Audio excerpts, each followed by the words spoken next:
Economia Real com Rita Mundim. Os fatos do mercado financeiro.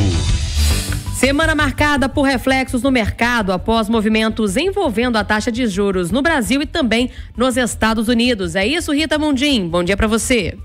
Bom dia. Como eu disse no início da semana, teríamos dados, indicadores importantes sobre a economia, tanto no Brasil quanto nos Estados Unidos, que poderiam mudar o comportamento do mercado por sinalizarem o possível comportamento dos bancos centrais brasileiro e americano nas decisões de política monetária que vão acontecer agora em setembro. Lá nos Estados Unidos, o PIB cresceu mais do que se previa no segundo trimestre, 3%, esperava-se 2,8%, e o PCE, que é o índice de gastos dos americanos, uma forma de medir a inflação preferida pelo Banco Central de lá, veio em linha com a expectativa. Isso fez com que as apostas convergissem para um corte de 0,25 ponto percentual.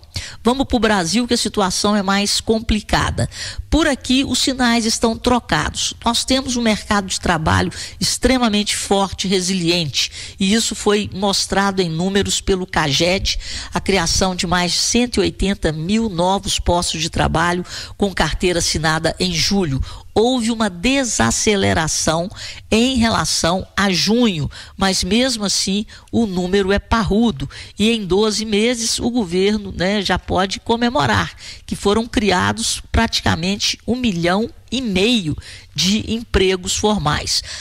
Repito, houve uma desaceleração de 205 para 188 mil em julho, mas mesmo assim é muito forte a geração de empregos, e isso faz com que os números da PNAD apontem para o crescimento da massa de rendimentos, o crescimento real, e é um novo recorde. A massa de renda real no Brasil atingiu 322,4 bilhões no trimestre findo em julho, com um crescimento de 7,9%, bem acima da inflação.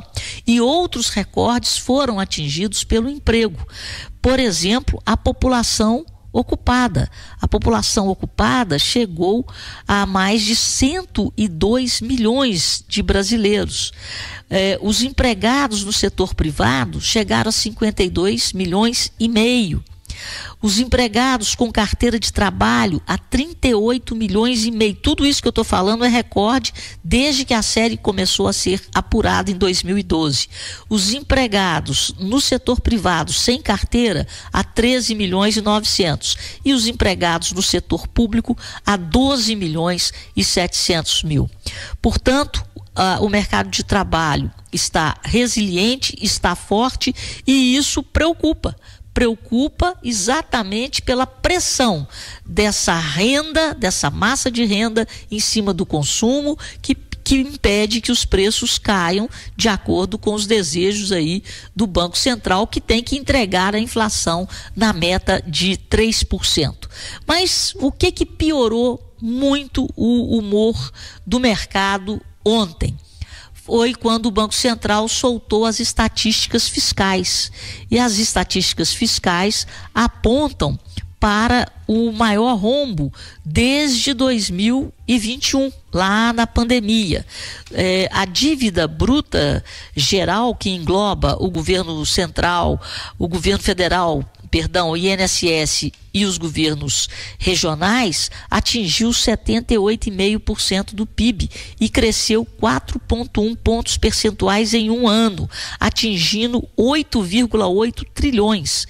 E o crescimento foi de 1,128 bilhões em 12 meses. Isso é muito, mas grande parte desse crescimento se deve ao pagamento de juros. Foram pagos 869,8 bilhões em juros. Portanto, é uma tarefa árdua a do governo em conter gastos para atingir as metas fiscais. Rita Mundim, para a Rádio Itatiaia.